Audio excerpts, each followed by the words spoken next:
And then Jade Empire is another one of my favorite games of all times because it was just so epic. Like the world, the graphics are, excuse me, the graphics are beautiful for Xbox era. They're really good, and I like the character designs, and I like most of the characters in the game.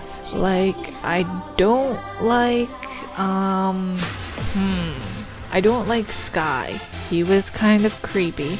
Like, I liked him, but once you got to a certain point, he was just like really creepy, and I'm like, whoa, okay, stop hitting on me, you creeper. I'm like, you're like really creepy, brother. Oh, goodness. Yeah, and he's still really creepy to me. I'm like, I'm scared of you, Sky. Stay the heck away from me. And then Dawnstar was okay. My friend hates Dawnstar with a passion. She's like, oh my god, she's so annoying and whiny. I wish she'd go die. I'm like, yeah, she is a bit annoying and whiny, but I don't know. She didn't bother me as much as some of the people, so. But I always had either Wildflower with me or Silk Fox. Keep wanting to call her Princess Sun Lian, which is her actual name, but not her like name that you actually use most of the time in the game. So so yeah, those are my two favorite games because they were really good. And then her next question is, what antagonist would I never be? An antagonist that I would never be would probably be any antagonist from the Fatal Frame games, just because it would really suck to be any of the main antagonists.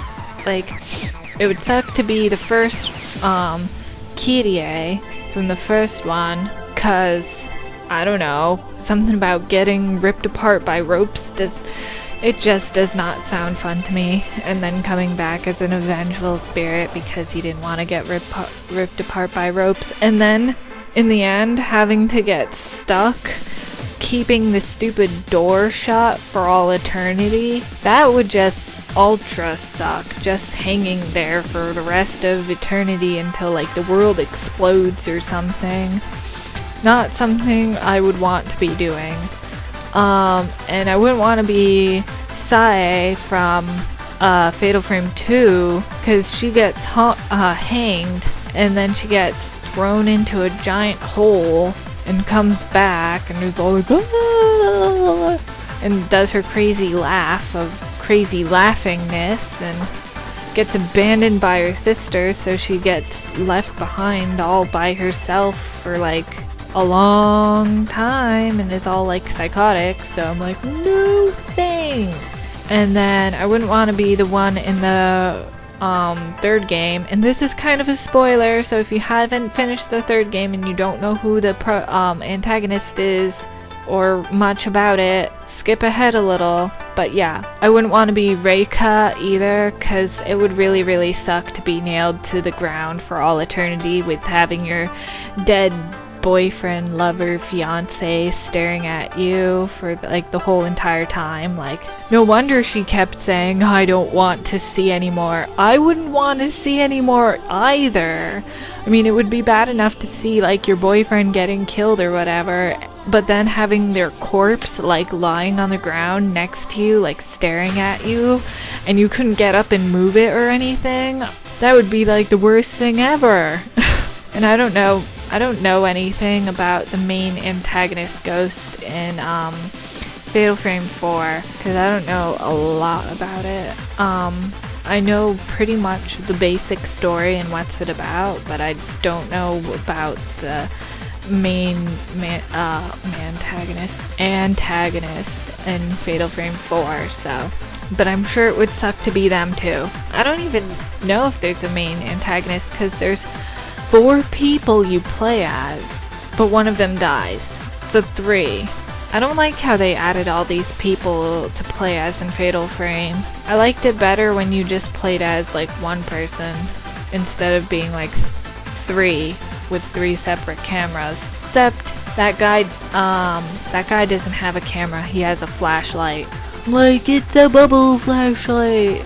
I wish I had a flashlight like that. Blah, blah, blah, blah, blah. Or a torch if you're English or British or whatever they want to be called. I don't know. I've never met a person from the UK, so I wouldn't know. And by met, I mean like actually like talk to them one-on-one or whatever, so I don't know.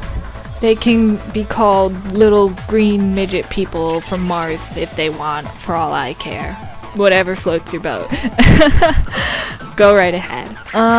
Okay, so those were all Michaela347's questions. And now Avenger Blade, he changed his account again, so he's like awesome gamer or whatever, but these are his questions.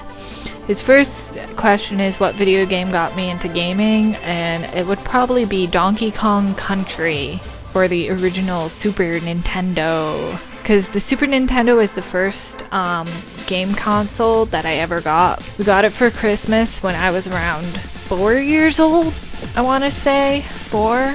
Yeah, probably. Maybe. No, I wasn't 5 because I wasn't going to kindergarten. I was just going to preschool. So it was either 3 or 4 years old.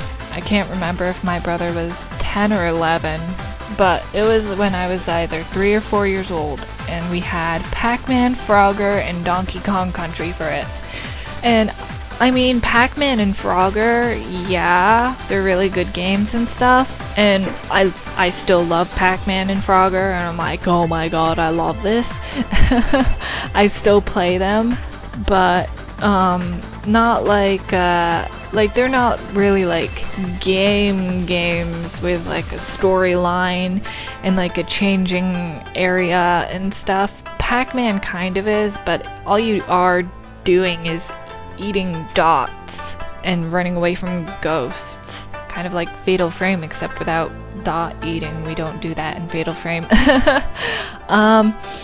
But yeah, Donkey Kong Country was really the first game that I ever played that had a storyline. So I think probably that, because as soon as I started playing like Donkey Kong Country, I was addicted.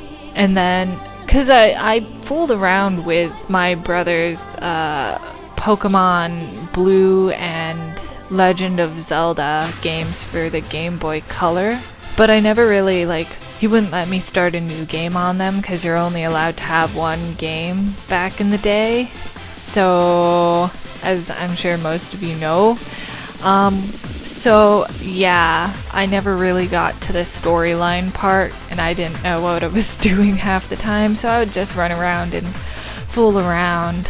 So yeah, Donkey Kong Country was the first actual game that I played with a storyline and like changing scenery and things like that. Story, like actual video game-age stuff. Yeah. I'm rambling again. Bad me. Grr. Oh, anyways, my computer was doing something funky. Okay, and then his next game is, I can speak. His next question is that I'm very long-winded. No, I'm just kidding. Have I ever been so mad at a game that I yelled or threw something? Not really. No. Because I don't anger at games easily. I'm really patient, and I'm not the type of person who sits there and if it's a puzzle game, I'm like the type of person who will sit there and think about it instead of going and doing it first, and I'll just go and stare at it for an hour before I actually will move anything most of the time. So and I have been frustrated with games just because of the ridiculous of some of the difficulties, aka Max Payne, and those stupid difficulties on the boss fights that should be illegal on easy mode. Yeah, but I didn't actually yell or throw anything. Well, I did kind of yell, but that's because I'm I want to get past this without cheating. Ugh. But it wasn't screaming, yelling. But yeah, I don't really get mad easily. It takes a lot to get me mad. And I don't really get frustrated easily either. So, no, I don't think there's a specific game really that's made me that mad.